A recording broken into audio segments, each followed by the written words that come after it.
To speak of the self as an axiom is to tether the ineffable flux of existence to an aperture so myopically delimited that it risks collapsing under its own epistemic gravity. Yet, in this act of tethering, we construct a scaffolding of identitarian certitude, a liminal simulacrum of permanence amid the seething vortices of pre-ontological flux. This self, as delineated through discursive contingencies, is neither a locus of agency nor an artifact of coherence, but an epiphenomenon of a far more primordial disquiet, the insatiable hunger for totality. It is here that we confront the paradox of originary division, a rupture that is neither eventual nor antecedent, but eternally recursive. The self is not merely fragmented, it is constituted through a logic of disassembly, a negation of negations that spirals not toward unity, but into a kaleidoscopic interminability. In this sense, identity is not an affirmation, but a decentering, a perpetual estrangement from the very conditions of its arising.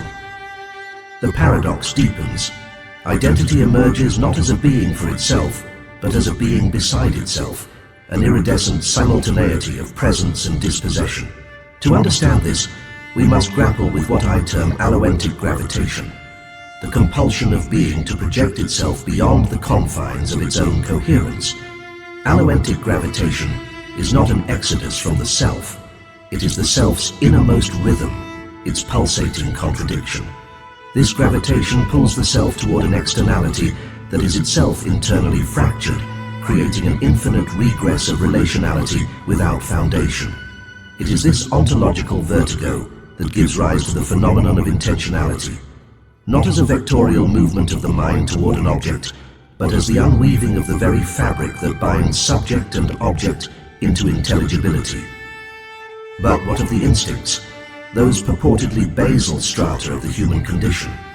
They too must be reconceived, not as biological imperatives, but as primordial inclinations toward incoherence. The instinct is not a reflex, but an aperture, a site where the self succumbs to the allure of its own dissolution. It is through the instinct that the self discloses its most radical truth, that it is an architecture of absences, a choreography of that which cannot be named, but must nonetheless be enacted. Consider then the instinctual craving for nourishment, not as a desire for sustenance, but as a yearning for the annihilation of hunger.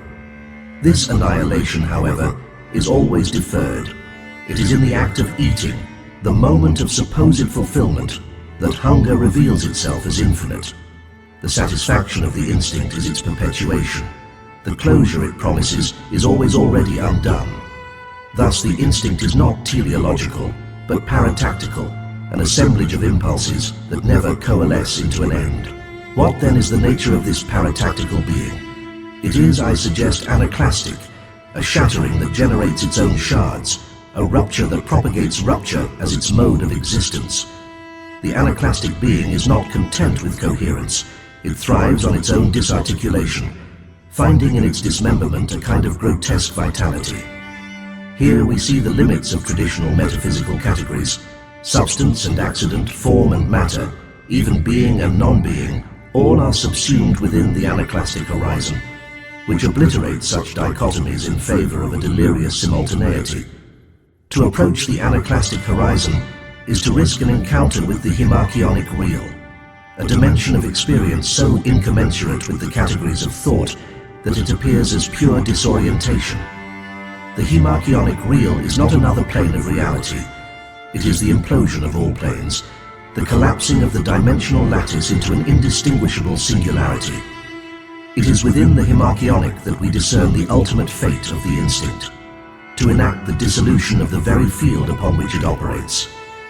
The instinct does not aim at survival, it aims at oblivion as survival, a paradox that cannot be resolved but only endured. This brings us to the ethical implications of such a framework. If the self is a choreography of absences, and the instinct a compulsion toward incoherence, what becomes of the moral imperatives that presuppose an autonomous agent? Here, the very notion of responsibility must be reconceived, not as an obligation toward others, but as a fidelity to the fissures within oneself. To act responsibly in this sense is to inhabit one's anaclastic nature fully, to embrace the disassembly of identity as the precondition for any authentic encounter. Such an ethics is not grounded in reciprocity or even in recognition, but in what I term expropriative immanence, the giving away of the self to the ceaseless flux of being. Expropriative immanence is not sacrifice. It is not the renunciation of one's selfhood for the sake of another. Rather, it is the affirmation of selfhood as a site of perpetual undoing, a clearing in which the hemarcheonic can momentarily disclose itself. This is not an ethics of action, but an ethics of receptivity, a willingness to be unmade and remade in the image of that which cannot be represented. And yet, to speak of representation is to miss the point entirely, for the hemarcheonic resists all attempts at figuration. It is neither noumenon nor phenomenon. It is the obliteration of the distinction between the two. To encounter it is to confront the unbearable, the realization that one's most cherished certainties are but provisional constructs, fleeting gestures in the face of an irreducible excess. The hemarcheonic is not the other. It is the unthinkable that resides within, the trace of an absence that cannot be assimilated. In the final analysis, what remains is not understanding but subvection, a mode of being carried along by the currents of that which exceeds comprehension. Subvection is not surrender but participation, a joining with that preserves the irreducibility of both the self and the hemarcheonic. It is through subvection that we learn to inhabit the anaclastic horizon, not as masters, but as wayfarers, attuned to the fractal rhythms of a cosmos that defies all attempts at mastery. Thus we return to the question of the self, no longer as an axiom, but as an aperture. To be is not to persist, but to unravel, to dissolve into the ceaseless interplay of alloentic gravitation and anaclastic rupture.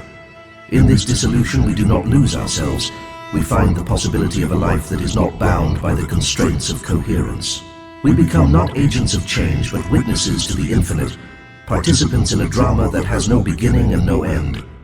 And in that participation, we glimpse a truth that cannot be spoken, but only lived. That the self is not a thing, but a becoming. A movement through the unnameable that is, paradoxically, the ground of all naming.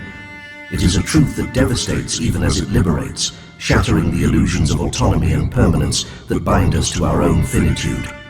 Yet it is in this devastation that we find our deepest freedom, not as individuals, but as expressions of the hemarcheonic itself, the infinite play of being that is, in the end, nothing other than the play of its own dissolution.